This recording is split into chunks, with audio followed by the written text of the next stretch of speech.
Tweet the Leader in You, Episode 11, Counseling and Leadership with Bianca Clarke. Hello, welcome to Tweet the Leader in You, where we chat about realistic leadership theories. On today's episode, we'll be speaking about counseling your way in leadership. In leadership, you would always need someone to be that counselor. Someone who you can go for support, someone who can uplift your spirit, someone who can motivate you to move forward in leadership, and also you tag team and make sure. And I consider this person that person who literally I can go to for some guidance and everything. And she is a gem. Let's welcome Bianca. How are you? Hi, I'm good. How are you? I'm so excited to be here. It's always good to have people who I know. And like I said, we are colleagues. She's actually my colleague at work at Teamwork Cooperative. And when Bianca, we met actually last year, December? I think December is when we really started to become close.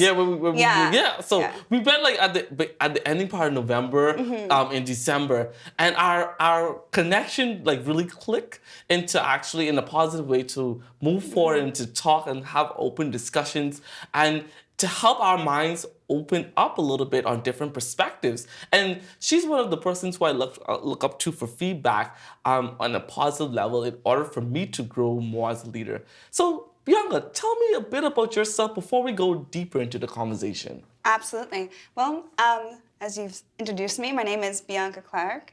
I'm a native to Nova Scotia. For myself, I'm passionate about advocacy. I'm passionate about leadership. I have a strong love of just genuinely hearing the authentic person in their story. So gravitating towards someone like Templeton was just natural for me. Yeah. Such an interesting person. Yeah. Besides that, I'm a career counselor with Teamworks, and currently I'm also working as an exclusive brand ambassador for a makeup brand called Makeup Sex. So that's a little bit about me. Awesome. Yeah. See, you're doing some amazing things in order to continue to build people up when it comes down to makeup, and you're counseling people in that way, and then also career-wise, and also personal, and also so you have a variety of aspects when it comes down to showing people a positive way. What made you more inspired to help people? Ever since I was young, I just noticed that people really just want to be heard. And I've always had a knack for listening. I have a lot of patience. My friends would tell me that it was like Job. I don't know if you know much about the Bible or Christianity, but they'd always tell me that I had the patience of Job because I just really wanted to genuinely hear them out. So being an active listener has always been a strength of mine, and I've always seemed to have an emotional maturity. Yes. So I found it very natural just to gravitate towards those who seem to have an interesting backstory. And then I learned that most people have a very interesting backstory. And I just became intrigued and fascinated by people. Wow, that's amazing. Listening to the people's story in order to continue to inspire and to grow with them and a lot of people, and when it comes down to counseling and leadership, you hear so many stories. You do. You hear so many emotional ones, happy ones, sad ones, bad ones, all kinds. But at the end of the day, you never should judge. You should always have an open space and everything. And why is it important to have that open space to allow people to express themselves? Because a lot of people, their experiences are literally a reflection of just most times their childhood. And I've come to realize that our life is just a series of traumas or events that continue to shape us. And so oftentimes a person's experience is just a culmination of their past experiences. So we all have a lived history. We all have a series of experiences. And our perception of those vary based on what our normal is. So judging was never something that I gravitated towards because I always felt it was so unfair. Because my perception of the same reality could be very different based on my experiences. So I really enjoyed hearing, and I still enjoy hearing somebody's lived experience so that I can better understand them and why they perceive a situation the way they do. And it's very important, leaders, when it comes down to a lot of things with lived experience, you have to always try to hear people out. Hearing people out in your counseling way of leadership, and you don't have to be an experienced, certified counselor to counsel someone. So Once you have the heart to listen, to give advice, that's simple, and that's all you need to do. But was it ever difficult for some conversations when it comes down to counseling someone or, yeah. I'd say it's extremely difficult because some stories are extremely tragic, extremely painful, and even though you're trying your best to empathize, all you can really do is appreciate because you oftentimes have no idea what that must have been like for that individual.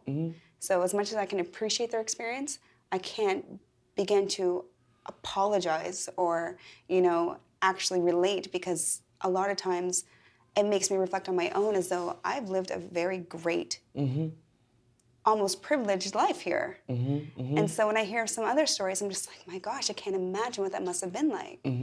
So it is difficult at times. It really is. And then you find yourself oftentimes needing your own counseling or a way in which to fill your bucket and make you whole again because it takes a lot of energy. Compassion takes energy. And so we sometimes forget that we also need counseling so we can just release some of that energy that we often take on as counselors. Wow. You have to release the energy in order to move forward in life, leaders. You have to release that negative aspect of what you're feeling in order to move forward. And I can tell you a brief story of me, of how I had to release some negative energy out of my life. When I was a part of Student Union, I had a negative aspect that I went through in my leadership. No, it wasn't a issue that had to do with me, but it had to do with a problem that we had to continue to solve. But I was affected emotionally. And after I left being as vice president communication, I was drained. I was drained. I was emotionally drained. I was emotionally drained. I had to move forward and go to counseling. And a lot of people did not know that, hey, how did you build yourself back up? I said, you know what? I went to a counselor and I spoke to that counselor and I expressed how I was feeling just to get all those things out of my system. And I still speak about it today with different areas when I speak to Bianca when it comes down to developing and growing in order for me to move forward. Because if I don't let it out, then it will be stored into my system.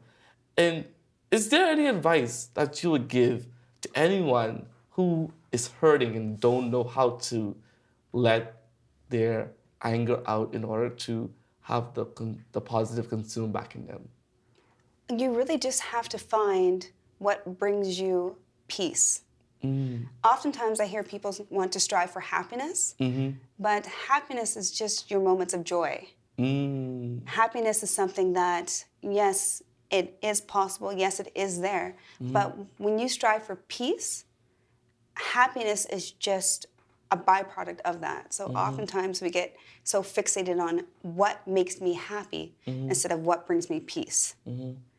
And so I would just advise people to do those little things, whether it's meditation, whether it's going for walks, but whatever you know within yourself gives you the most sense of calm. That's what I personally try to gravitate towards, and that's what I oftentimes recommend for others. Totally agree, 100%. Going for walks and all of the things that you like that consider you to calm your mind is really a positive aspect of life. Thank you so much for coming onto the podcast. Thank you so much for having me. When you are in leadership, know that you have to have a counselor in your life or seek for support. I encourage you also in leadership to don't beat up yourself. Know that you have a lot of things going on, yes, but at the end of the day, there are a lot of people who are going through a lot as well. So you're not in the boat alone, I would say. Know that you're in leadership, but know that you can also have a mentor to mentor you and guide you into right success. Have a great day and see you in the next episode.